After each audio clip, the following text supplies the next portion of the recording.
Bonjour, aujourd'hui nouvelle recette avec Chef Cathy. Comment ça va Cathy?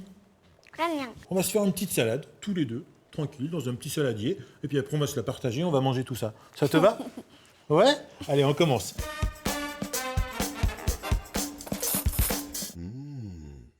Pour réaliser la salade multicolore, je vais avoir besoin de plusieurs ingrédients. Tu m'aides? On y va? Allez, là on va avoir besoin de... Ça c'est facile. Sel, Sel et... On dit, tu sais, des fois on met sur la table, on met du sel et du... Poivre. Bravo! Ça, c'est quoi? De la mou. tarte, D'accord. Ça, des rats. Ah oui, très bien, tu savais, hein. Ça, carotte, des carottes. Mais comment tu sais que c'est des carottes? Bah ouais, c'est pas évident, dis donc. En fait, ça, c'est de la carotte. Lavée, épluchée, coupée en bâtonnets et ensuite en petits cubes. On appelle ça en brunoise ou en mirepoix. On est un petit peu entre les deux. Ça, des œufs, œufs durs, hein, on a enlevé la coquille. Là, on a un petit peu de ce qui sert à faire vinaigrette, ouais, vinaigre en fait, hein, vinaigre avec des petites herbes de Provence. Des feuilles, oui, d'accord, ok, des petites feuilles de laitue. Et puis là, on a des pommes de terre. pommes de terre. Eh bien, justement, sur les pommes de terre, on va écouter Laurence qui va nous expliquer comment conserver les pommes de terre. Sais-tu que pour préserver au mieux la saveur et les bienfaits des pommes de terre, il faut déjà bien les conserver. Afin d'éviter qu'elles ne germent, qu'elles ne verdissent ou qu'elles ne ramollissent, il faut bien les préserver de la lumière, de la chaleur, mais aussi du froid et de l'humidité. Une cave fera parfaitement l'affaire.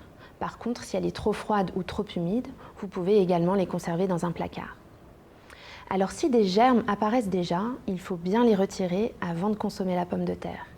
Et si des parties vertes apparaissent, attention, c'est toxique.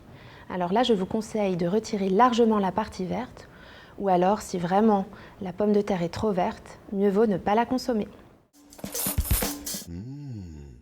Donc voilà, les pommes de terre, hein, on a appris plein de choses sur les pommes de terre. Justement, celles-ci, elles ont été cuites dans l'eau avec leur peau. Ensuite, je les ai épluchées, donc j'ai enlevé la peau. Ou sinon, si on ne veut pas les faire cuire dans l'eau, on peut aussi les faire cuire au four. Sur une plaque, on met du gros sel, on pose les pommes de terre avec la peau et on met à cuire, tout simplement. Et après, on vient toujours piquer avec la pointe d'un couteau, voir si le couteau s'enfonce facilement. Les pommes de terre sont cuites. Tu te souviendras? Tu pourras expliquer à maman et à papa? Oui. Allez, on commence. Alors, là, on va prendre déjà des petits radis. Donc, ils ont été lavés. Par contre, eux, on va les couper en petites rondelles. Alors, tu vas essayer tout à l'heure, je te montre. On va déjà enlever là, la partie là. Et là, on va faire des rondelles très fines. Hop. Et tu as vu, pour couper, je ne mets pas les doigts comme ça à plat, mais je les mets à la verticale. Comme ça, je suis sûr de ne pas couper les doigts. Et là, je fais mes petites rondelles, tranquillement. Surtout que la petite couleur rouge, ça va amener des belles couleurs dans la salade. Tu veux essayer d'en faire? Alors, vas-y. Je regarde. Ouais, très bien. Une deuxième. Des tranches fines, toutes fines.